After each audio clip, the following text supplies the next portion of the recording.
Hello, ഞാനേ കഴിഞ്ഞ ദിവസം ഒരു കുക്കർ ബിരിയാണി വെച്ചായിരുന്നു. അപ്പോൾ അതിൻ്റെ ഒരു ഡീറ്റെയിൽ ആയിട്ടുള്ളൊരു വീഡിയോ ആയിട്ടാണ് ഇന്ന് ഇറങ്ങിയിരിക്കുന്നത്. കുക്കർ ബിരിയാണിയുടെ പ്രത്യേകത എന്താണെന്നറിയോ?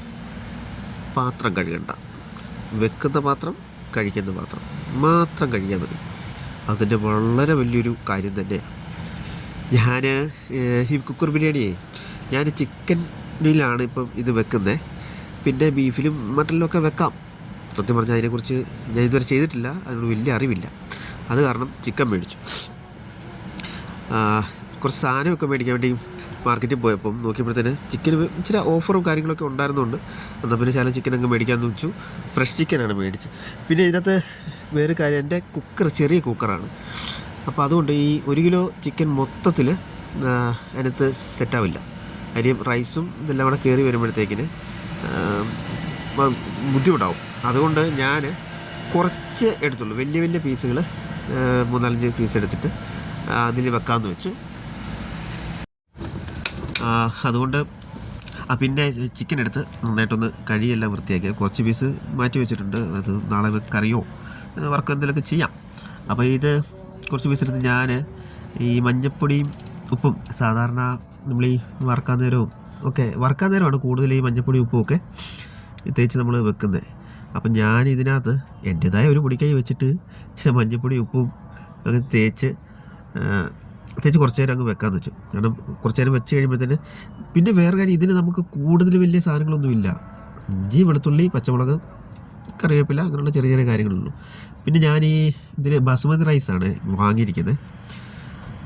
ഇതൊരു വലിയ കാര്യമാണ്. എന്താണെന്ന് വെച്ചാൽ നമ്മൾ ഈ കുക്കറിൻ്റെ നമ്മുടെ വെക്കുന്ന പാത്രത്തിൻ്റെ ആ ഒരു അളവും ഇത് വെച്ച് നോക്കിയിട്ട് വേണം റൈസ് എടുക്കാൻ. കാരണം ഇത് വെന്ത് കഴിയുമ്പോൾ ചിക്കനും ഇതെല്ലാം കൂടെ ആയി കഴിയുമ്പോഴത്തേന് അതിൻ്റെ ഒരു കണക്കൂട്ടൽ വേണം.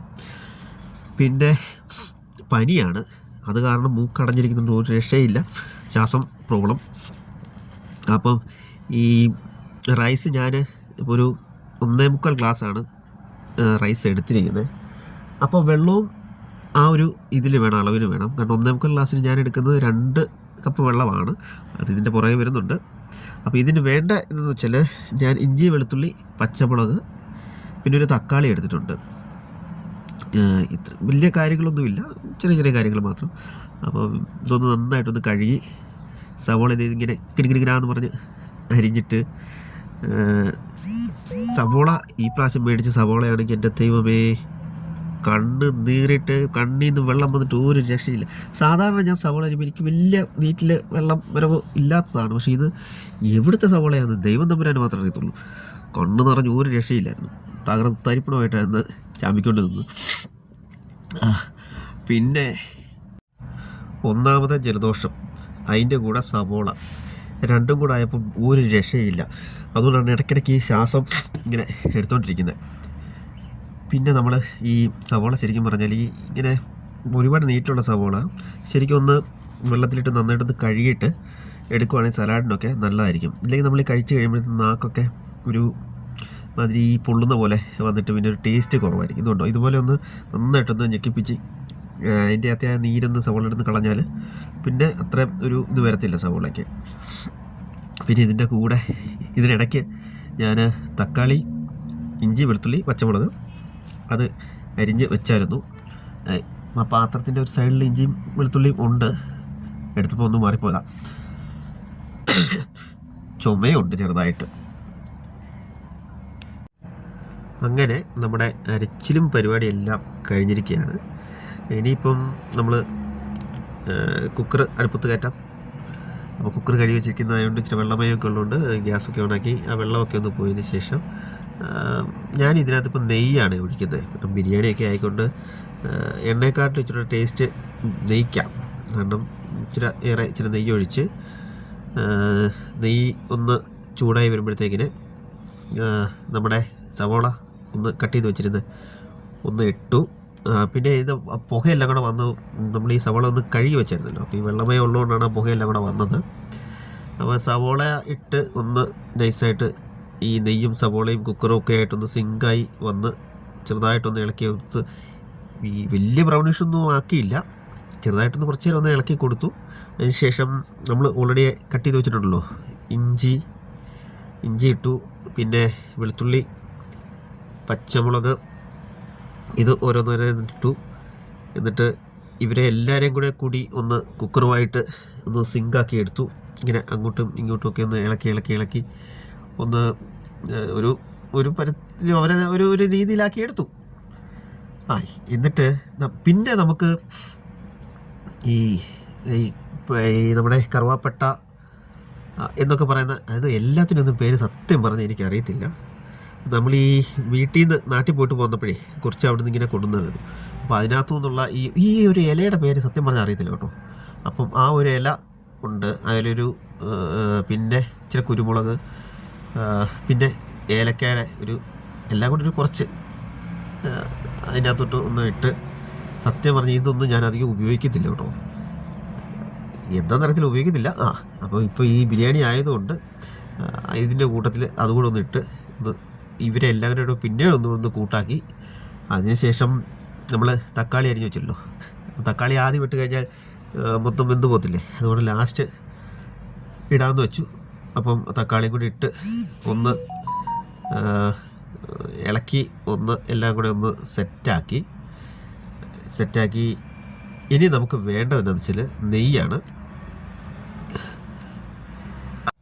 അയ്യോ, നെയ്യല്ല, നെയ്യ് നമുക്ക് ലാസ്റ്റ് മതി.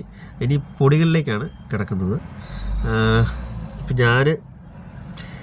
നമ്മൾ വലിയ പൊടികളും ഇല്ല ഇതിനകത്ത്. അതായത് ഇച്ചിരി മുളക് പൊടി, കാശ്മീരി അല്ല കേട്ടോ, നോർമൽ മുളക് പൊടി. പിന്നെ മുളക് പൊടി എരിവിനനുസരിച്ച് ഇട്ടാൽ മതി കേട്ടോ.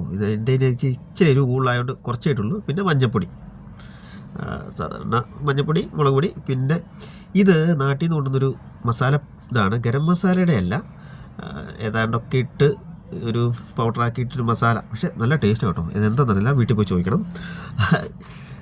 അപ്പം ആ ഒരു പൊടി, ഈ മസാലയുടെ ഒരു പൊടി ഒത്തിരി വേണ്ട, ഒരു കുറച്ച് മതി. അപ്പോൾ അതൊന്ന് ഇട്ടു. പിന്നെ നമ്മൾ നോർമലായിട്ട് നമ്മുടെ ഗരം മസാല വരുന്നുണ്ടല്ലോ, അപ്പം ആ ഒരു ഗരം മസാലയും കൂടെ ശകലം ഞാൻ ഇതിലേക്ക് ഇട്ടിട്ടുണ്ട്. പിന്നെ ഞാൻ മുമ്പേ പറഞ്ഞില്ലേ എൻ്റെ ഒരു മസാല ഉണ്ടെന്ന്, വീട്ടിൽ നിന്ന് കൊണ്ടുവന്നതാണ്. അതിനകത്ത് എന്തൊക്കെയുണ്ടെന്ന് എനിക്ക് സത്യം പറഞ്ഞാൽ അറിയത്തില്ല കേട്ടോ. അപ്പം അത് എൻ്റെ ഉള്ളതുകൊണ്ട് ഞാനങ്ങ് ഇട്ടെന്നുള്ളതേ ഉള്ളൂ. അല്ലെങ്കിൽ നമ്മൾ നോർമലായിട്ട് വെക്കുന്ന പോലുള്ള പൊടികൾ മാത്രം മതി, വലിയ കാര്യങ്ങളൊന്നും ഇല്ല ഇതിനകത്ത്. അപ്പം ഈ നമ്മൾ ഗരം മസാല കൂടി ഇട്ടിട്ട് നന്നായിട്ട് ഇവരെല്ലാം കൂടെ ഒന്ന് സെറ്റാക്കി അങ്ങോട്ട് എടുത്തു. പിന്നെ അടുത്ത് നമുക്ക് വേണ്ട തൈര കേട്ടോ. ഇതിപ്പോൾ നമ്മൾ ഇവിടുന്ന് മേടിക്കുന്നതായത് നല്ല കട്ട തൈര്. അപ്പോൾ ഒരു തൈര് നമുക്ക് ആവശ്യത്തിനുള്ളത് ഇട്ടാൽ മതി. കാരണം ഇതെല്ലാം കൂടെ ഒന്ന് ഇട്ടിട്ട് തൈരും കൂടെ വന്ന് ഒത്തിരി കൂടുതലും വേണ്ട, ഒത്തിരി കുറയാനും പാടില്ല എന്ന രീതിയിൽ ഇതുണ്ടോ, ഇത്രയേ ഉള്ളൂ. ഒരു നോക്കിയിട്ട് 2-3 സ്പൂണ് തൈര് ഒന്നിട്ട്, എന്നിട്ട് തൈരുമായിട്ട് ഇവരെല്ലാം കൂടെ ഒന്നുകൂടെ ഇളക്കി മിക്സ് ചെയ്യണം. മിക്സ് ചെയ്തിങ്ങനെ ഏകദേശം ഈ ഒരു രീതിയിലൊന്ന് മിക്സ് ചെയ്തെടുക്കുക. അപ്പം അതും ഓക്കെ ആയിട്ടുണ്ട്. ഇനി നമുക്ക് വേണ്ട നമ്മുടെ ചിക്കൻ, നമ്മുടെ മറ്റേ മഞ്ഞപ്പൊടിയും ഉപ്പും എല്ലാം തേച്ച് വെച്ചിരിക്കുന്ന നമ്മുടെ ചിക്കൻ എടുക്കുക. ചിക്കൻ എടുത്തിട്ട് നൈസായിട്ട് നമ്മുടെ ഇതിൻ്റെ പുറത്തേക്ക് വെച്ച് കൊടുക്കുക. ഒന്നുകൂടെ ഇളക്കി എല്ലാം കൂടെ ലെവലാക്കി വെച്ചതിന് ശേഷം നമ്മുടെ മഞ്ഞപ്പൊടി ഉപ്പും തേച്ച് വെച്ചിരിക്കുന്ന ചിക്കൻ ഇതിലേക്കൊന്ന് എല്ലാം നമ്മളെടുത്ത് വെച്ചിരിക്കുന്ന പീസ് എല്ലാം കൂടെ ഇതിലേക്ക് ഇറക്കി വെക്കുക. ഇതുകൊണ്ടാണ് ഞാൻ പീസ് കുറച്ചെടുത്തത്.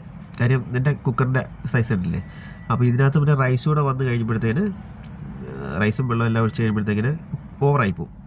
അപ്പോൾ അതുകൊണ്ടാണ് ഞാൻ കുറച്ച് ചിക്കൻ എടുത്തത്. അപ്പോൾ നമ്മൾ വെക്കുന്ന പാത്രത്തിൻ്റെ ഒരു ഇത് വെച്ചിട്ട് വേണം നമ്മൾ ചിക്കനും റൈസും എല്ലാം കൂടെ ഇടാൻ വേണ്ടി. അപ്പം ഇതിലേക്ക് നമ്മൾ തേച്ച് വെച്ചിരുന്ന ആ ചിക്കൻ പീസെല്ലാം ഇതുപോലെ മൊത്തത്തിലൊന്ന് നിരത്തി വെച്ചു. പിന്നെ നമ്മൾ അരി എടുത്തിരിക്കുന്നത് 1.25 ഗ്ലാസ്സാണ്.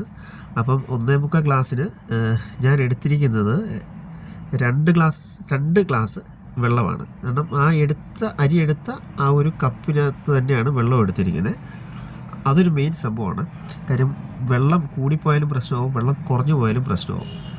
അപ്പം നമ്മൾ എടുക്കുന്നതിന് അനുപാതികമായിട്ട് കറക്റ്റായിട്ടുള്ള വെള്ളം എടുക്കുക. എന്നിട്ട് പിന്നെ നമ്മൾ അരി കഴുകി വെച്ചായിരുന്നു. അപ്പോൾ ആ അരി കഴുകി വെള്ളം പോകാൻ വേണ്ടി വെച്ചായിരുന്നു. ആ അരി എടുത്ത് നമ്മളിതിലേക്ക് ഇടുക. എന്നിട്ട് ഒന്ന് ഇളക്കി എല്ലാം കൂടെ അരിയൊന്നും കൂനായിട്ടിരിക്കാതെ എല്ലായിടത്തോട്ടും മിക്സ് ആകുന്ന രീതിയിൽ ഇടുക. എന്നിട്ട് മല്ലിയില കുനുകുന അരിഞ്ഞത് കുറച്ച് ഇതിൻ്റെ മുകളിലേക്ക് ഇടുക. പിന്നെ ലാസ്റ്റ് അതിൻ്റെ മുകളിലേക്ക് കുറച്ച് നമ്മൾ നെയ്യോട് ഒഴിച്ച് കൊടുക്കുന്നുണ്ട് കേട്ടോ. അപ്പോൾ നെയ്യോട് ഒഴിച്ചതിന് ശേഷം നമ്മൾ കുക്കർ അടയ്ക്കുക. പിന്നെ ഇതിന് ഒത്തിരി ഈ വിസിലും കാര്യങ്ങളൊന്നും വേണ്ട കേട്ടോ. ഒറ്റ വിസിൽ മതി. ഒറ്റ വിസിൽ അടിക്കുക, ആ എയർ പോകുന്ന വരെ ഒന്ന് വെയിറ്റ് ചെയ്യുക. അതിനുശേഷം കുക്കർ തുറക്കുക. അടിപൊളി. എടുത്ത് നോക്കിക്കഴിഞ്ഞാൽ നല്ല സൂപ്പർ കുക്കർ ചിക്കൻ ബിരിയാണി.